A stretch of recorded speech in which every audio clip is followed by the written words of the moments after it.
Hi, make sure that you watch the Milgram video that's posted on Canvas.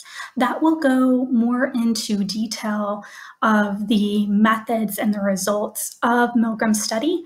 And in this video, we'll kind of take a step back and talk more big picture. I think it's important to put Milgram's study into an historical context. Milgram was heavily influenced by the Nuremberg trials. We have Nazi war criminals who were on trial and the rest of the world attempting to come to grips with what happened during the Holocaust.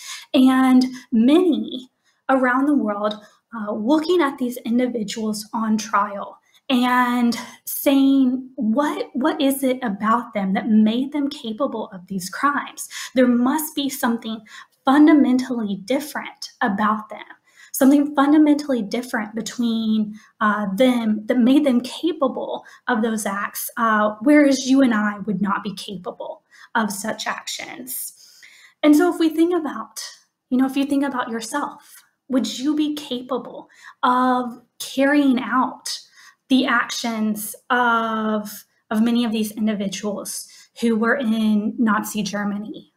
Would your friends, would your family members, would your neighbor or the average American citizen be capable of these atrocious crimes? Most of us would say absolutely not, right? I couldn't do it. The people I know would not be capable of these types of actions. Or at the very least, we would say, I hope not. But think about what that means. Again, it's this argument that there is something fundamentally different about the individuals in Nazi Germany. Something fundamentally different. And how would we explain what that fundamental difference is? We could look to abnormal or clinical psychology. If we do, it's likely that we're talking about something related to psychopathy or extreme antisocial personality disorder.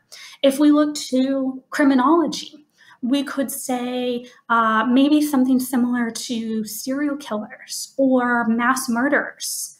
But in any of these explanations, we're talking about an extremely small percentage of the population. At most, maybe 1% of the population that would meet diagnostic criteria for extreme antisocial personality disorder or would meet the checklist for psychopathy. And so the numbers don't add up, right? It's illogical to assume that the world's, the entire population's 1% of psychopaths somehow all resided in one geographical location, in one nation. They all happen to be in Germany at the same time. The numbers simply don't add up. And so we're compelled to look for a social psychological or a situational explanation for these events that occurred. And this is where Milgram steps in. And, we recognize that this type of explanation, to even consider this, is terrifying. And in fact, Milgram asked individuals prior to conducting his study, he asked undergraduate students, professional colleagues, even psychiatrists to estimate what percentage of his participants would go all the way to that 450 volt, delivering a potentially deadly level of shock to an individual in the next room. And even psychiatrists estimated that less than 1% of participants would go all the way to 450 volts. And as we know, Milgram found that over 60% of his participants went all the way to 450 volts just because an authority figure ordered them to do so. And so one of the questions is, well, why? What is the explanation for this level of obedience? Why would individuals engage in actions that go against their own morality, their own conscience, just because an authority figure ordered them to do so? What is the psychological explanation, or what allows them to do this? And one of the primary explanations for the results of Milgram's study is that individuals were able to displace responsibility. And so they were able to shift responsibility from themselves to the authority figure. And so essentially they could say, well, he told me to do it. I was just following orders. This wasn't my idea. It's not my responsibility. And so that ability to shift responsibility off of ourselves allows us to justify or rationalize our actions and engage in obedience, even when perhaps we shouldn't. And so individuals are following the wrong norm here. They're obeying an authority figure that is unjust and asking individuals to do things that go against a moral code.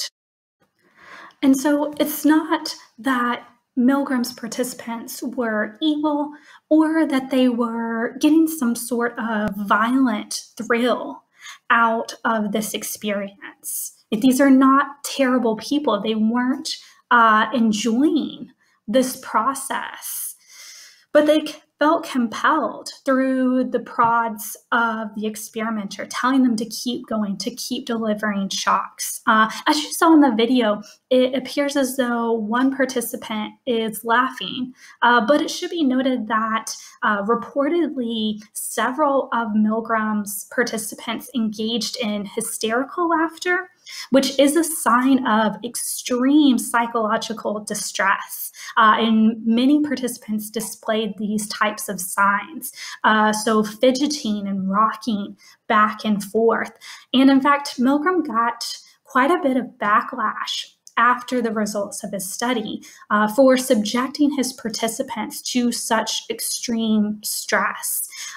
Milgram did debrief his participants, although it's unknown how adequate that debriefing process was, but he did have a psychiatrist follow up with participants a year after the study to ensure that there was no lasting psychological damage as a result of their participation in the study. Milgram conducted various replications, so you can read about the factors that influence obedience rates. His studies suggest that we have obedience rates that are similar among males and females. And when we talk about generalizability, other research suggests that we see similar obedience rates across nations. So this seems to be an effect that is generalizable across different populations. So it isn't just something specific to maybe one group of individuals. Now, if we look at some of the questions about Milgram's study results. So one big question is, would we see similar rates of obedience today? Would we find that, a modern population, a modern sample of individuals would engage in obedience similar to what Milgram found in his original study? And so due to ethical requirements and guidelines that are in place today, we cannot conduct a full replication of Milgram's study. But Berger in 2009 was able to conduct a modified replication in which participants were allowed to flip switches until they got to 150 volts. And then once they got to 150 volts, researchers stepped in and stopped the experiment at that point. Now, that 150 volt mark is really important because in Milgram's original study, that was the point of no return. So once individuals reach that switch, they would go all the way to the 450 volts. So meaning that if they were going to disobey and stop the experiment, they would do so before that 150 volt mark. And what Berger found was that participants in 2009, he found similar obedience rates, that a similar percentage of individuals in 2009 went to that 150 volt switch as what Milgram found in his original experiment. Another criticism of Milgram's study is that we have an artificial environment in the context of the laboratory. And so your slides mention a couple of field experiments that attempt to replicate kind of the underlying psychological explanation or the underlying psychological effect of Milgram, this obedience to authority, but out in the real world.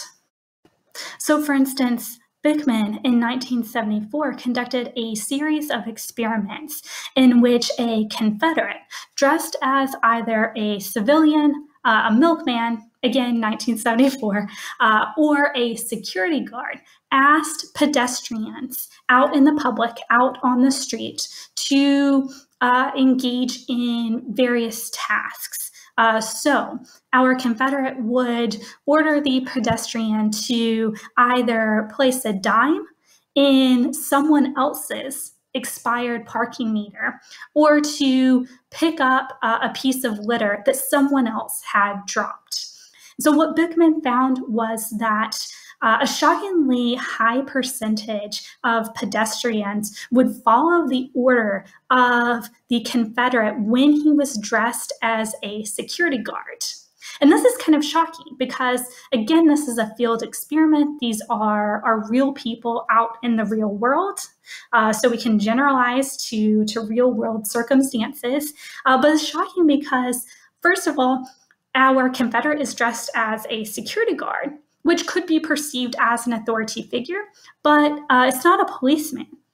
And even a police officer could not enforce that order, could not make someone legitimately, could not order someone to put a dime in someone else's expired parking meter or pick up someone else's litter.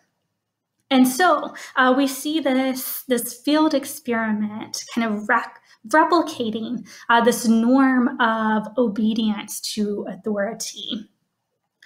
We also have the HODL Nursing study. In this particular study, we have researchers who called a hospital and spoke to a series of nurses and delivered orders over the phone to see if nurses would obey someone who presented themselves as an authority figure, despite the fact that this authority figure was asking something that was unethical and delivering orders that should not be obeyed.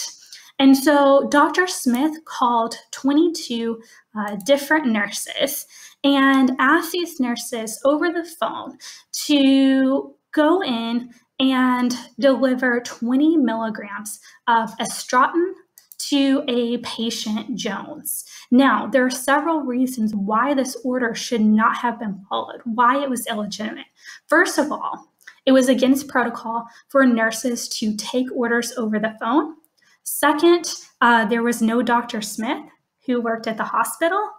And third, when they got to the supply closet, they would observe that estratin was not on the approved list of medications and that 20 milligrams was twice the allotted maximum dosage. So we have someone who is not on the employee list of the hospital who's delivering orders over the phone, asking these nurses to give a medication that is not approved and an excessive dosage of that medication. And so what would happen is there would be researchers stationed at patient Jones's room who would stop them as soon as they walked in the door. So there was no actual patient Jones, and no one's safety or health or well-being was actually in jeopardy in this process. But the question was, would these nurses go through all the steps to actually carry out this order? Right? Would they say, yes, hang up the phone, go and get the Astratin, measure out 20 milligrams, and walk into patient Jones's room to deliver it? And what Hoffling found was that 21 out of the 22 nurses took all the steps to carry out the order. So 95% obedience rates. And this is despite the fact that when nurses were questioned, right, and given this hypothetical scenario, hypothetically, would you do this, right, if someone called up and delivered this type of order, that they all said, no, of course not. That's not protocol. I wouldn't do that. But when put in the situation, they did. And so you heard in the video the participant of Milgram's who said, you can't ask people what they would do hypothetically. You have to put them in the situation to see. And so this is one of the reasons why these types of studies, although ethically questionable and highly deceptive, why they can be so important. Right? Because it helps us to understand something about human nature that may be unanticipated or unexpected.